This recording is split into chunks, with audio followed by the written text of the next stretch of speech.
Okay, so then we're going to use those keys, as I said. So let's have a look at this short-term solution. How we're going to actually solve most of the WEP problems with this short-term solution. So we generate the keys. We got the WEP right now. Okay, and also we have the Michael key. Most existing IEEE 802.11 systems implements WEP in hardware. Okay, so any changes that you're going to do, that means changes in hardware. Changes in hardware means you have to go and buy a new modem. So we don't want to do that. So that's why this guy is going to come with some kind of software solution. Okay, so that you don't have to go and buy a new hardware. So that's why these changes, okay, is going to allow to deploy systems to be software or firmware upgradable. Okay, that's first limitation for us. We are not going to touch the hardware. We're going to come up with some kind of solution that does not require hardware changes. Okay? Right. And I'll allow current WEP hardware implementation to remain unchanged. Minimize performance degradation. Okay, that's very important. Imagine that you are solving the WEP problem, you don't change the hardware, but you created such a big software, okay, downloading or upgrading that one takes huge amount of time. And once it starts running on your computer, your communication becomes very, very slow. What are you going to do? You're not going to use the new version, right? You're going to skip that one. So that's why you have to do something that's not going to affect the performance too much. That's another limitation. You're not going to touch the hardware. Okay, you're going to go to software solution. It's going to be upgradable, okay, for the modems. Fine. But when you do that solution in software, you have to be very careful about the whole performance of the system. You are not going to degrade the performance, okay? So in other words, you cannot go and use RSA algorithm for confidentiality because RSA provides huge level of security. You cannot because it's going to degrade the performance of your system. Okay? So what is this TKIP? Set of algorithms that adopts WEP protocol. Adopts WEP. We're going to have some changes. Addresses known flows, okay, while meeting the constraints. And how this thing works, they have three new elements, okay. One is Michael. That's very important for us. Instead of CRC32, we are using Michael algorithm, message integrity code MIC, to defeat the forgeries or to provide the integrity. Okay, to provide integrity.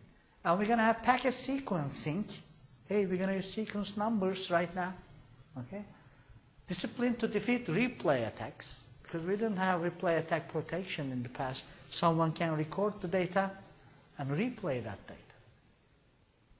And we didn't have any parameter that is going to check the freshness of the data that I am receiving.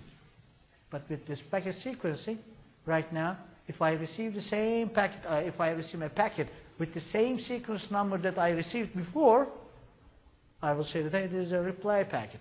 I'm going to just reject it. Right? It's very logical solution anyway. All right. And Perpacketkey mixing function. So you see they are going to increase the security of the key. They're going to make the key a little bit more random, let's put it that way. Okay. Prevents FMS attacks. Okay. Prevents FMS attacks. And the 802.1x key management scheme.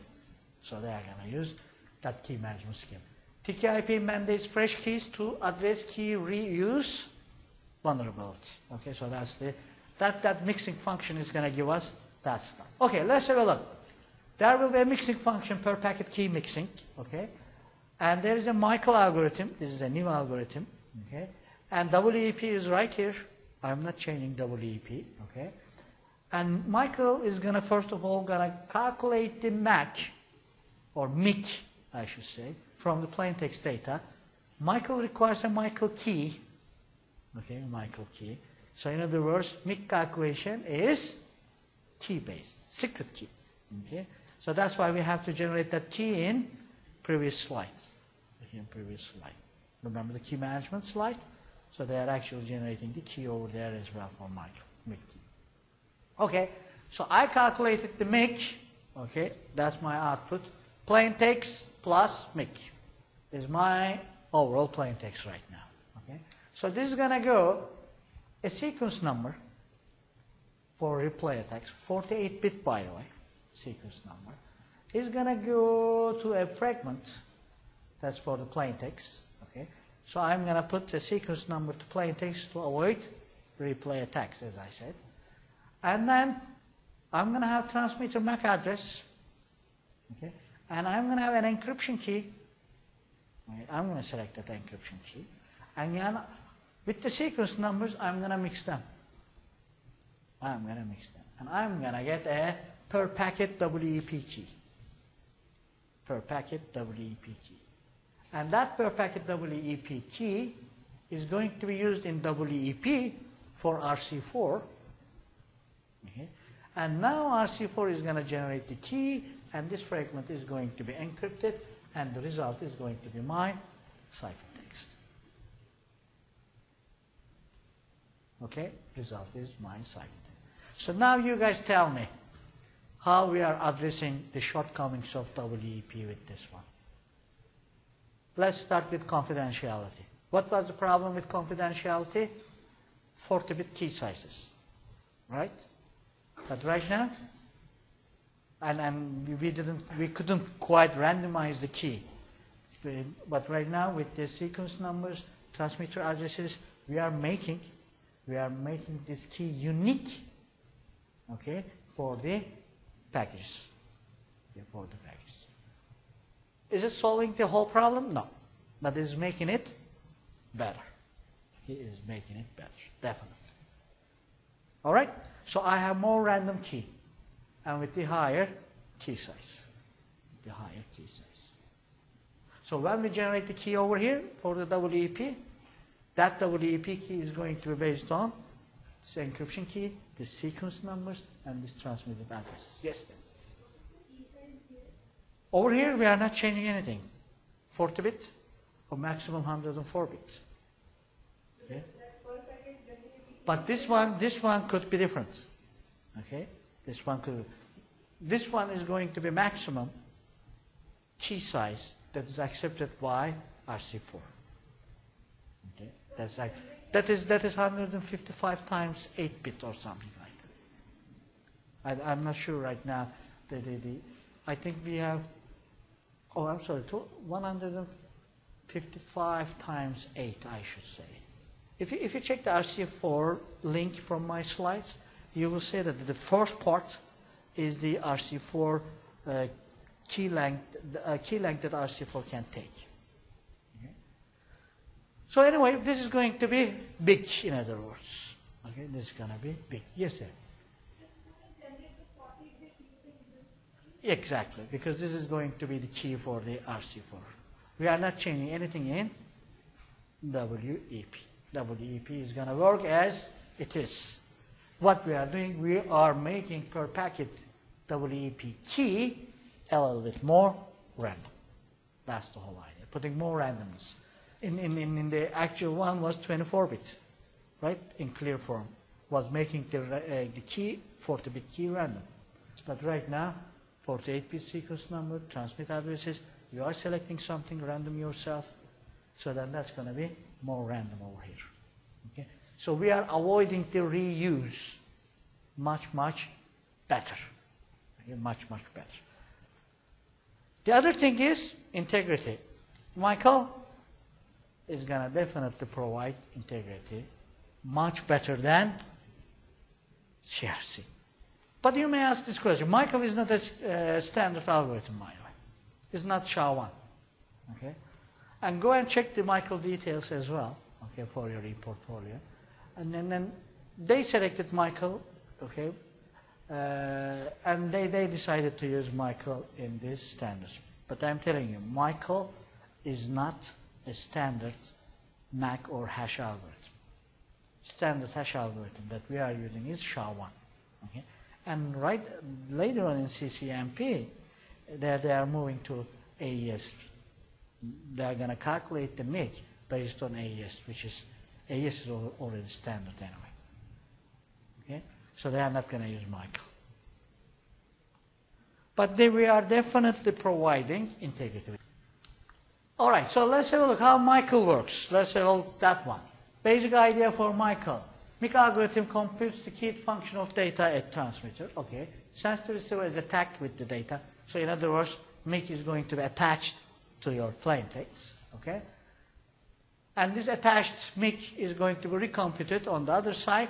If this reattached and the recomputed are the same, then integrity is okay. There is no forgery. Okay. Otherwise, reject the packet. Okay. Otherwise, reject the packet. And uses 64-bit key, so the key size for Michael is 64 bits, okay, which is good. Okay. And it is going to divide the packages into 32-bit blocks. Okay, this 64-bit input is going to come, okay, and it's going to divide those things in 32-bit blocks. And it's going to use shifts, XORs, and additions. That means that it is quite fast. Okay, they don't use any other huge mathematical stuff over here. And processes 32-bit block into 32-bit registers that will represent the final output, 64-bit authentication value. That is the MIC value. Okay. As I said, go and check the more details of this Michael. Okay, see what's going on with this algorithm. Michael does not work alone, requires a rekey. That's important after MIC validation error. So if there is no match, if the receiver rejects the packet, you are not going to be able to use the same MIC key anymore. You're going to change the key. So rekeying is required if there is a integrity fail. And the limits rekeying to once per minute. Okay, once per minute. So that's a limitation. So you cannot change huge number of keys, in other words. They are avoiding that kind of stuff, I guess. Because otherwise it's going to be a kind of hassle for you, for the users. Imagine that your computer keeps asking NIP key, NIP key, NIP key, NIP key, NIP key. You are not going to use it. Okay? Okay, how packet sequencing works? Packet sequencing. They're going to avoid the replayed packages. Okay? So they are going to bind the packet sequence number to each packet with MIC. Okay? Enforces packet sequencing at the receiver. Remember this kind of sequencing stuff in data communication? We were using the packet sequencing to avoid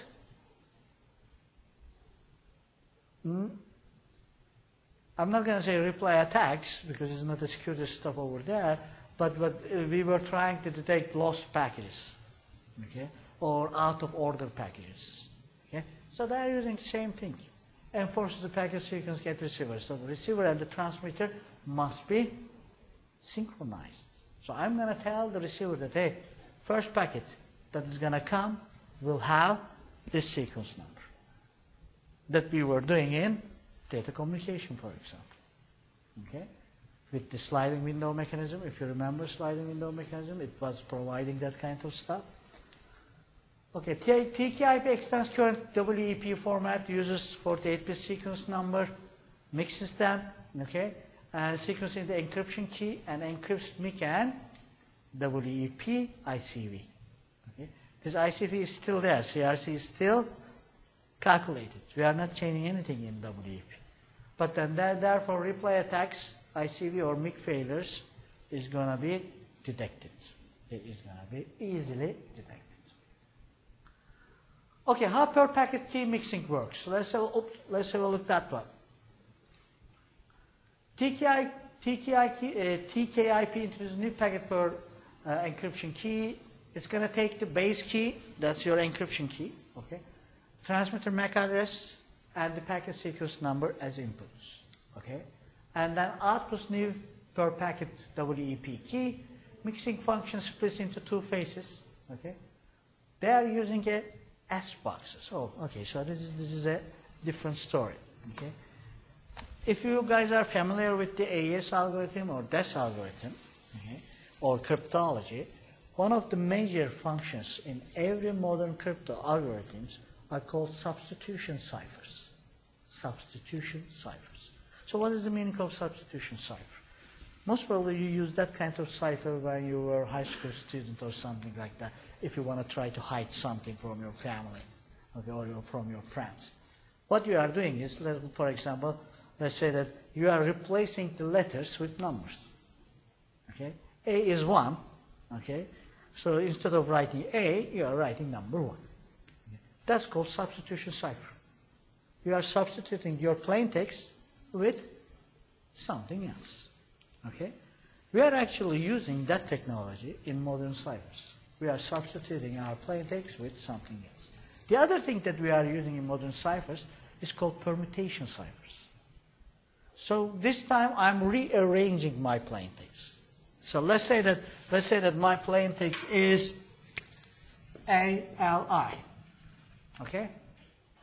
In substitution ciphers, if I'm using substitution cipher, instead of ALI, I'm going to say if A starts from 1, I will say that A is 1, L is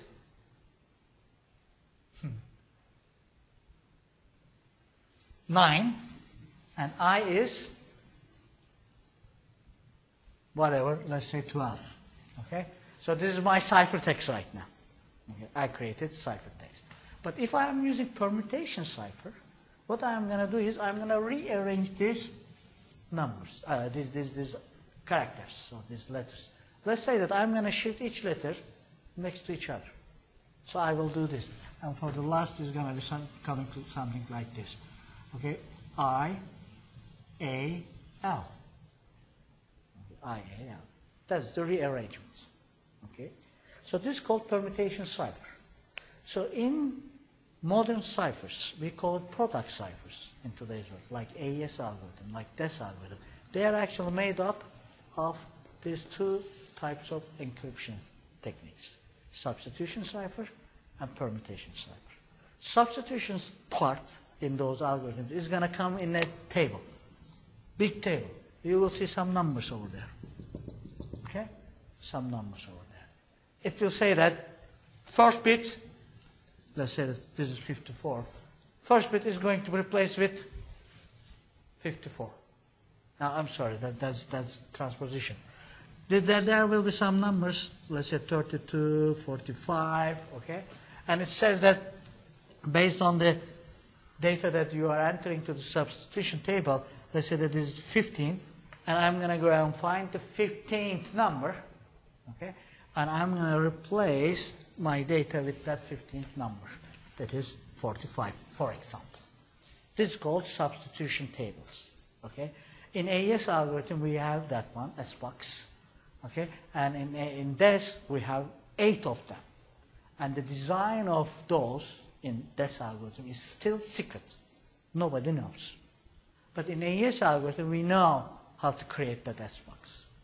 So over here, they are using those kind of SBox, okay, for mixing. These are nonlinear SBoxes. So it does provide quite a good level of security, actually. Okay? So they are replacing something with the SBox, okay, and then combines the base key transmitted MAC addresses and 4 most significant octets of the packet sequence number. Most 4 significant octets, okay, and produce an intermediate value, okay, and this intermediate value cached and used for up to 2 to the power 16 packets. So up to 2 to the power 16 packages, they are going to use this intermediate value.